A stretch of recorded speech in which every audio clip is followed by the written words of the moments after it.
நன்மைகளின் நாயகனாம் அருள்நாதர் இயேசுவின் இனிய நாமத்தில் அனைவருக்கும் அன்பின் இனிய நல்வாழ்த்துக்களை தெரிவித்துக் கொள்கிறேன். இன்றைய திருவார்த்தை 1 தீமோத்தேயு 6:17. நாம் அனுபவிக்கிறதற்கு சகலவித நன்மைகளையும் நமக்கு சம்பூரணமாய் கொடுக்கிற ஜீவனுள்ள தேவன் மேல் நம்பிக்கை வைக்கவும். அன்புக்குரியவர்களே, நிலையற்ற ஐஸ்வர்யத்தின் மேல் நம்முடைய நம்பிக்கையை வைக்காமல், இருமாப்பான சிந்தை இல்லாமல், பெருமை அகந்தை தலைகணம் இல்லாமல், கர்த்தர் கொடுத்த சகலவித நன்மைகளை, ஐஸ்வர்யத்தை, ஆசீர்வாதங்களை அனுபவிக்க வேண்டுமென்றால் நம்முடைய நம்பிக்கை ஜீவனுள்ள தேவனாகிய இயேசு கிறிஸ்துவின் மேல் வைக்க வேண்டும்.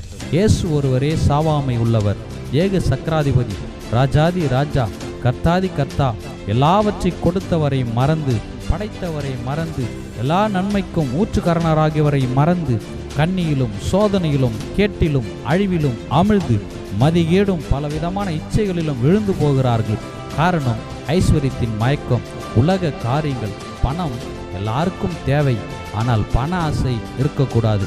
பணத்தை நல்கிய கர்த்தர் மேல் நம்முடைய ஆசை இருக்க வேண்டும். அவருடைய அனுமதி இல்லாமல் ஒரு அணுவும் அசையாது. ஐஸ்வர்யத்தை இச்சித்து தேவனை விட்டு வழி விலகுகிறார்கள். இக்காலை வேளையிலே அன்பு சகோதர சகோதரிகளே, நாம் எல்லாவற்றையும் ஆண்டு அனுபவிக்கவும், சகலவித நன்மைகளை பெற்றுக்கொள்ளவும், அவருடைய கிருபையை காலைதோறும் பெற்றுக்கொள்ளவும், எல்லா சகலவித நன்மைகளை நமக்கு சம்பூர்ணமாய் கொடுக்கும் ஊற்றுக்காரனராகிய ஜீவனுள்ள தேவன் ஆண்டவராகிய இயேசு கிறிஸ்துவின் மேல் நம்முடைய நம்பிக்கையை வைப்போம். பரலோகத்தின் பல கனிகளால் நம்மை நிரப்புவார். இடம் கொள்ளாமற் போக மட்டும் நம்மை ஆசீர்வதிப்பார். பலருக்கு நன்மைகள் செய்யும் கரமாக நம்மை மாற்றுவார்.